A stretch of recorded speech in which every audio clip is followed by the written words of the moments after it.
Alright, welcome back to my YouTube channel. I'm Andy's Vlog. Ito, mga kaibigan, Bato de la Rosa. Umiiyak na ho. Ayaw magpa-aresto. Hinaharang itong ICC na aresto po sa kanya. Hinaharang itong ICC na may gustong itanong din sa kanya. Kung magugunita nyo, mga mahal kong taga-subaybay, itong si Senador Bato ay isa na na-confirm ng ICC na may mga lumabas na mga dokumento na ito ay tinuluyan na ang suspect. Pag sinabi ka ang suspect, ay ikaw ho ay minamanmana na ng ICC, gumagawa ng paraan para ikaw ay kumuha ng mga ebidensya laban sa iyo. Kaya ito ay takot na, mga kaibigan, lalong-lalo na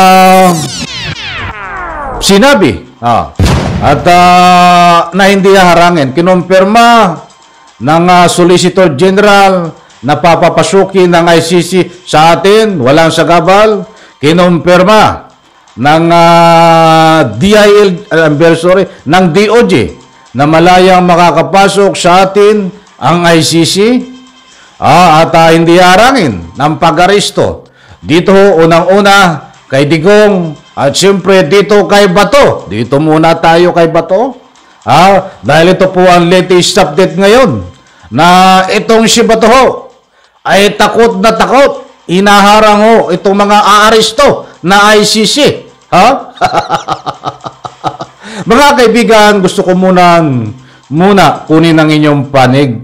Pabor po ba kayo dito sa ginagawa ni Bato na harangin ang ICC upang hindi maaresto itong dapat arestuhin? In reaction, diyan po sa comment section, inaanyayahan ko po kayo magbigay ng anumang public opinion. Hindi na mapigilan ang ICC sapagkat ayaw pong pigilan ng ating Pangulong Bongbong Marcos.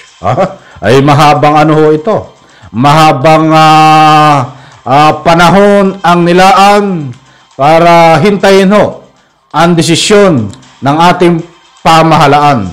Bagamat sinasabi ho ng DOJ na malayang makapasok sa atin ang ICC, bagamat sinasabi din ng ating Solicitor General, malayang makapasok sa atin bansa ang ICC, bagamat sinasabi din ng DOJ, na kahit hindi makapag-coordinate at hindi haharangin ang warrant of arrest pag inaresto ng Interpol itong si Digong at si Bato, malaya ho, hindi haharangin, mga kaibigan. But sa puntong ito, ay gusto ko pong ibahagi sa inyo na itong si Senador Bato ay umiiyak. Ayaw magpa-aresto. Gumagawa ng paraan para hindi maaresto. Ayaw talagang makakulong di ba? Lahat ay ginagawa ho. Para hindi lang makulong. Ito mga kaibigan.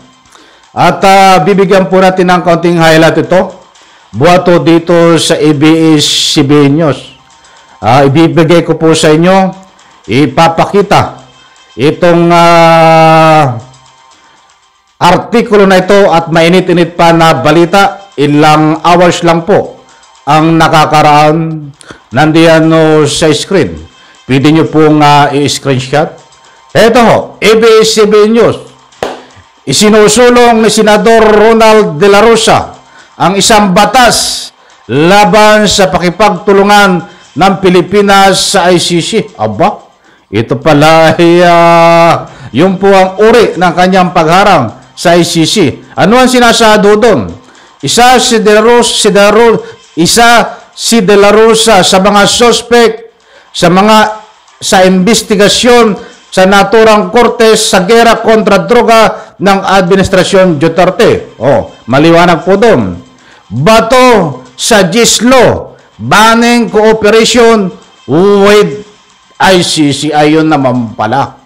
Yun po ang klase ng pagharang ni Senador Bato para hindi siya maaresto ay ang sabi nga dito, Bato suggests law banning cooperation with ICC. Humihingi siya ng tulong ho. At nagmamakaawa na na ibubuklatin po natin kung ano ang sinasa doon. Kung papaano gagawin ito ni Senador Bato. Eto, basahin po natin. Bato suggests law banning cooperation with ICC. Talagang gumagana ang iyong utak Ba't kahit gumana yung utak ay medyo mababaw ito? Mababaw itong mga pinagagagawa mo, Senador Bato? Senador Ronald De La Rosa has suggested the Congress can pass a law banning the country cooperation with the International Criminal Court, ICC. Ay meron pala siyang pinasang batas na nagbaban, naghaharang na ang ICC ay iban, hindi pwedeng makipasok sa ating bansa at hindi pwedeng makikooperate ang ating bansa sa International Criminal Court. Yun po ang ibig niyan sabihin. Kailan niya ito pinasa?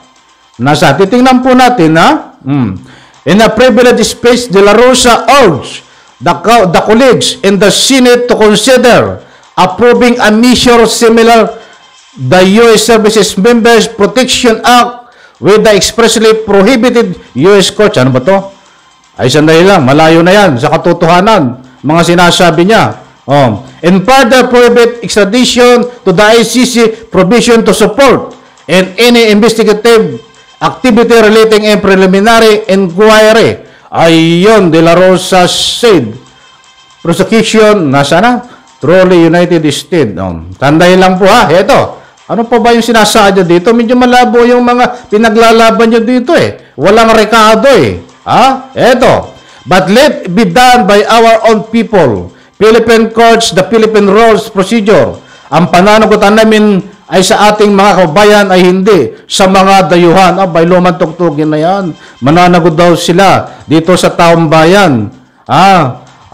Mismo sa ating bansa, hindi po doon sa mga ibang bansa. So, mayroon pala siyang pinasa ng batas na ito ay matagal na humaharang na iban ang ICC na ibig sabihin wag makipag-cooperate itong ating country sa anumang investigasyon. Kung aarestuhin siya ay hindi pwedeng maki-operate ang ating bansa. Mayroon po siyang batas na paano kala na minumungkahi niya sa kapwa senador na nagmamakaawa na kung pwede aproban, mga kaibigan. Kailan ba yun? Ngayon ko lang kasi ito na ito Hindi naman sinasabi kung kailan sinabi hanapin po natin Senador Roland Bato de la Rosa presides hearing on September 5, 2023.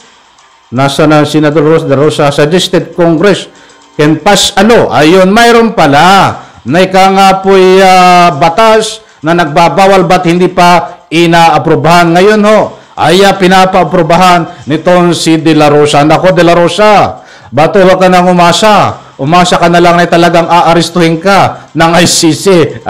So mga kaibigan, yun po ang gusto kong ipahiwatig.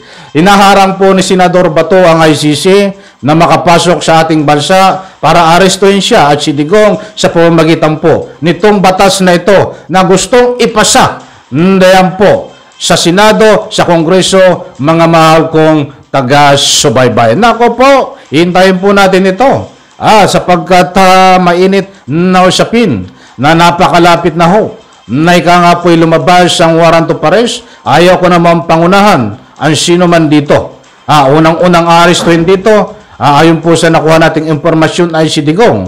At siyempre, hindi po natin alam kung makakasama dito itong si Senador Bato at iba pa niyang mga kasabwato dito na pinangalanan na itong retired PNP at mayroong ibang active duty.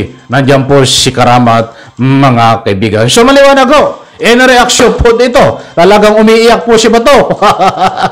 In reaction po sa lahat po ng hindi pa nakasubscribe sa aking maliit na YouTube channel, please subscribe.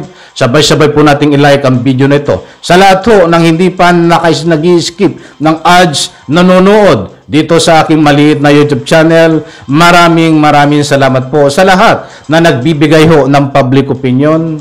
Maraming salamat po. Basers man o hindi, welcome po kayo dito sa aking maliit pa na YouTube channel. Abangan po ang mga maiinit pa na ika nga po pagtatalakay natin. Muli po, maraming salamat. Bye-bye. Palakpakan.